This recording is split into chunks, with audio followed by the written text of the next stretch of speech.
Hi everyone, Animal Girl here, back with another edition of Book Talk. I know, it seems like just a couple of weeks ago I posted a Book Talk video, and now I'm back with another one.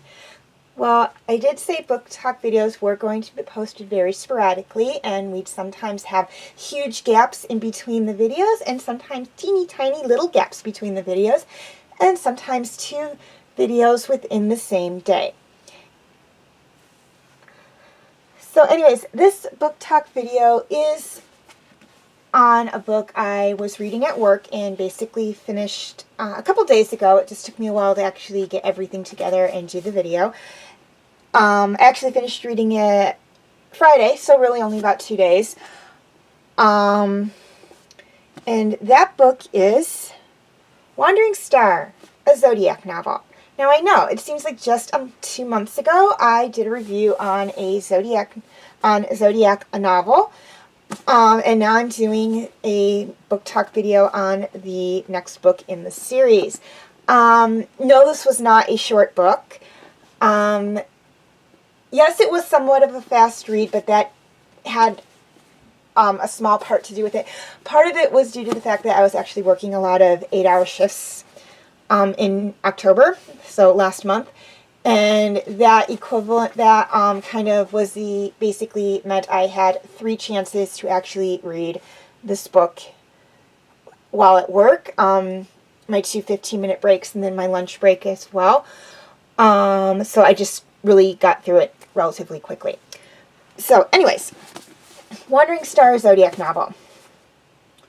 Orphaned, disgraced, and stripped of her title, Ro is ready to live life quietly as an aid worker in the cancer and refugee camp on House Capricorn. But news has spread of the Rad, a terrorist group determined to overturn harmony in the galaxy, could strike any house at any moment. Then Orcus appears to Ro, bearing a cryptic message that leaves her with no choice but to fight. Now Ro must embark on a high-stakes journey through all new sets of houses, where she discovers that there's much more to her galaxy and to herself than she could have ever imagined. Okay, highlights of the book. Much like the first one in the series, this book was written by Romina Russell. Now, the main reason with series I say who is the author even in every single book talk video is, number one, in case you have not seen the book talk video on the previous books in that series. Number two, and this has to do mainly with Star Wars. Star Wars in and of itself, and I know I'm going off topic because this is not a Star Wars book, but Star Wars has many authors that contribute to the Star Wars book series, so that's why I do that. So just in case there are many authors contributing to that.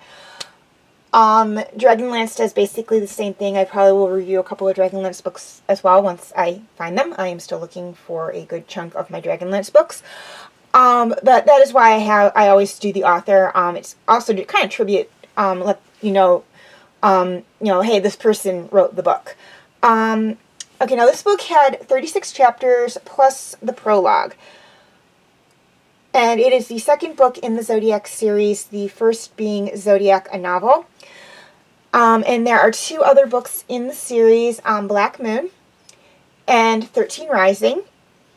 And this book revolves around Ro Grace and her search for answers about Orcus and the 13th House.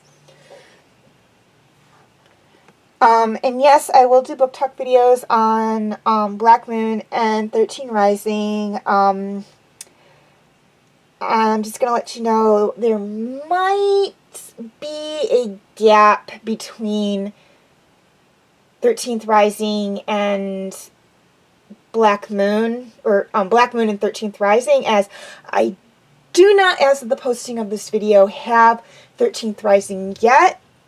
Hopefully I will get it for Christmas, and if I am not done with Black Moon by Christmas, I will do 13th Rising following Black Moon once I finish that. If not, it'll have to wait till I cycle back through the Zodiac book. So I'm just giving you a heads up now on that. Okay, things I loved about this book. First off, I liked the plot line. This book picks up not immediately where the first book left off. There's a couple months stretch in between the two, but it does follow along with the plot line of the first book, and it does reference the first book as well to a degree. Second off, I loved the characters. Now, we're still with Ro. The story is told through her eyes. She spends a little more time with her friend Mish from the first book. She was in, but she wasn't in the first book all that much. Same with Drake, who is another friend of hers. He was in, but not in the first book as well. Haitian, she spends more time with. Lord Neath. We are finally introduced to her brother. Orichalcos was actually a wonderful character as well in this book. Or Urkus, sorry, and if I'm mispronouncing his name, I apologize. You actually get more of a backstory on him, which is great. I loved that.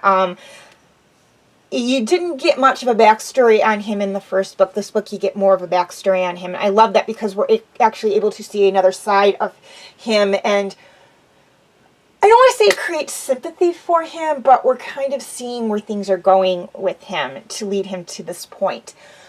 We're introduced to a couple of the Madrad characters. Again, if I'm mispronouncing that name, I apologize.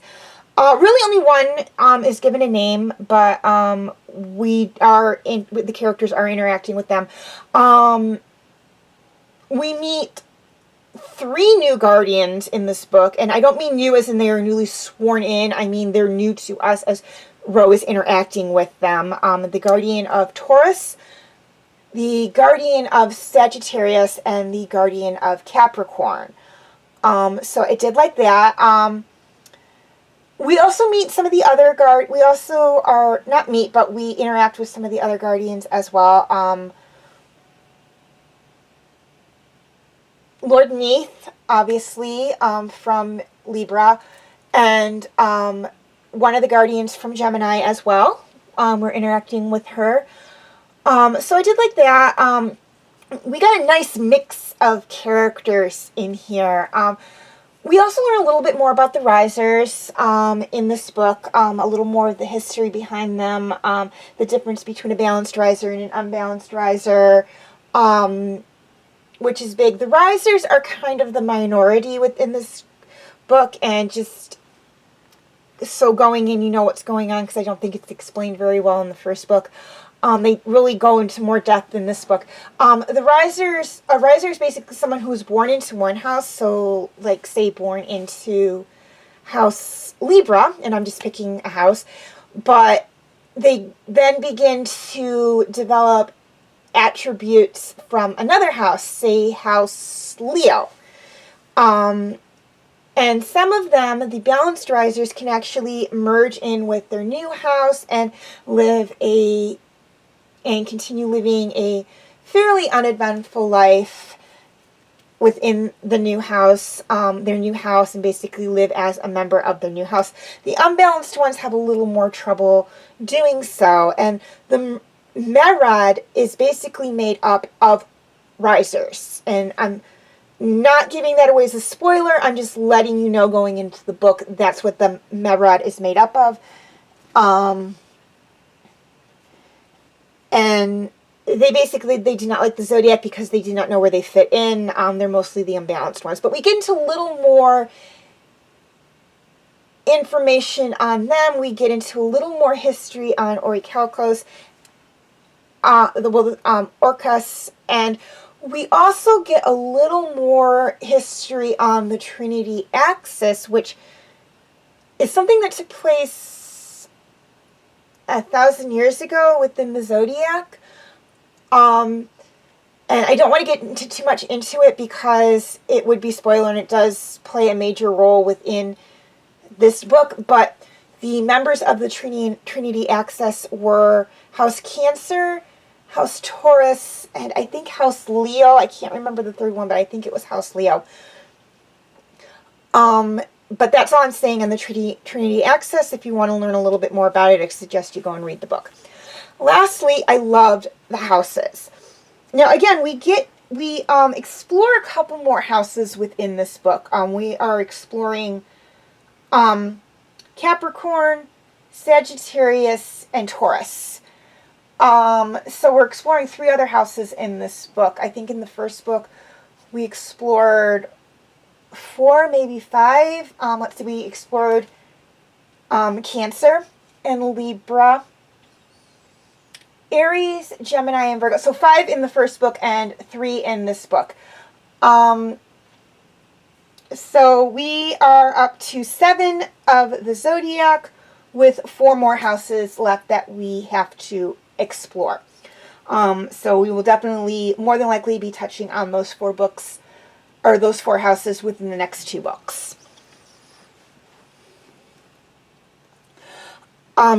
And again, with learning about the houses, we also learned about the different communication devices that they use to keep in touch with each other and to store information. In the first house, they mentioned, the first book, they mentioned those from those 4 houses. We went to the tracker for the Sagittariuses, the wave for the Cancerans, the tattoos for the Gemini, and the disc thingy for the Librans, and the piercing for the people from House Aries. So we're actually learn what Taurus and Cancer had, or not Cancer, Taurus and Capricorn had in this one. Can't remember exactly what they were. I know the way it's described, the Capricorn one is like a wand, and I can't remember what the Taurans had. And then they mentioned the other 3 from the other house as well, stating that the last house doesn't have one. I'm not saying which one it is. You're going to have to read the book. So there is that. It's so I did like that as well. We're getting into a little bit of depth in that. We met the Sage, who is the guardian of Capricorn, Sage Perez, I believe is how you say his name. We met Guardian Branda, who is the guardian of Sagittarius, and we also met, looking for her name, Chief Executive Purcell, who is the guardian of Taurus. So I did like that. And again, they have the Zodiac map at the beginning of the book, which shows where all the houses are within relation to each other in Helos within the Zodiac. And they have a House of the Zodiac Galaxy list of all the houses, including the 13th house as well.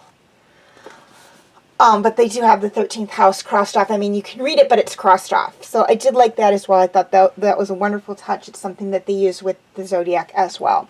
That was something that was in the first book, and I do love that in this one as well. Okay, next book talk books. Black Moon is the next Zodiac book talk video that I will be doing a review on. I just read the prologue on Friday, and we'll be starting chapter 2 or chapter 1 on Monday. Depending on what my shift schedule is going to be like this month, I will probably, and how long the book is, I will probably finish it by Christmas. So I'll probably have a book talk video for that one up by Christmas. If not, I'll let you know, probably by my next book talk video, where that is. Easter Budman and the Warrior Eggs at the Earth's Core will be the next Guardians of Childhood book talk video. Have not started reading that one yet, as is an ebook, and I don't have the ebook just yet. Pegasus Book 4 in the Origins of Olympus will be the next Pegasus Book Talk video. I am currently reading those, and all of these are following are books I am currently in the middle, or currently reading. Magic Strikes will be the next Kate Daniel Book Talk book. I believe I'm almost done with that one. The Enchantress Returns will be the next Land of Stories Book Talk video.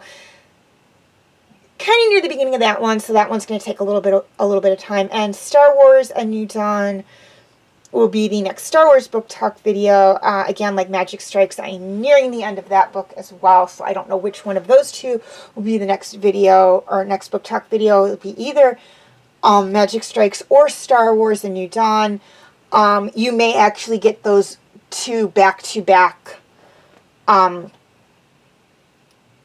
depending on the length of the last few chapters. I think I'm in the last fourth of A New Dawn, because it's broken up into quarters.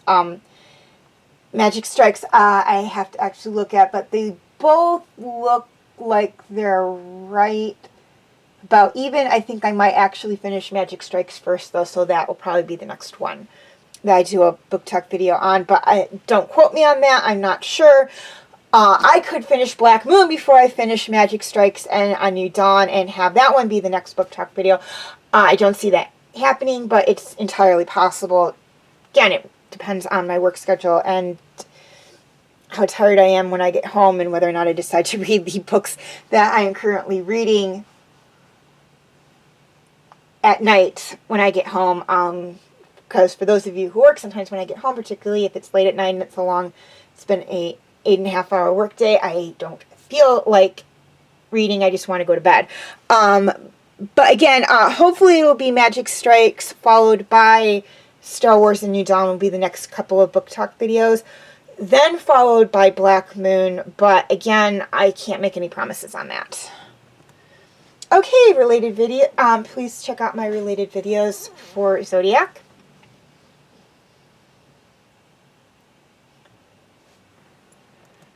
Okay, quick reminder on my comment rules.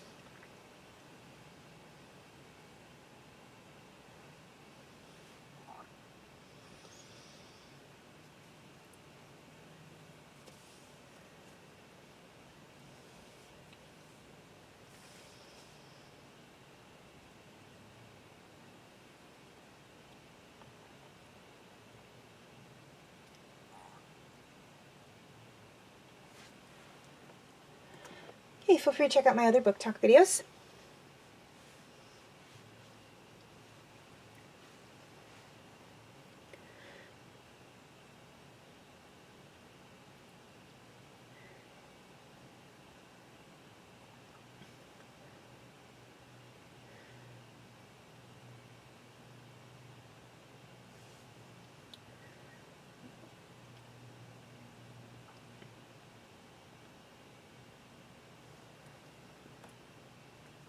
And my other videos.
Okay, one quick thing before I sign off, and this is for my YouTube subscribers.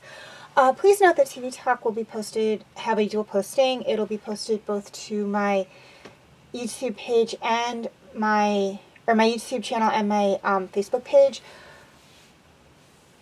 If you'd like to check out any of the backlog videos that do not appear on YouTube, you can feel free to check them out on my Facebook page. I will have the link in the description section. Also, you can feel free to follow me on Wattpad, Tumblr, Twitter, DeviantArt, and Instagram. Those links will be in the description section as well. I'm sorry I forgot to say that on the next book talk video slide. And again, also, something I forgot to mention on that slide, all pictures seen within this video belong to their respective artists. I own absolutely nothing. And to make it a little easier for you guys to find those TV Talk videos, here is a list of all the TV shows I've either done TV Talk videos on or am currently doing TV Talk videos on.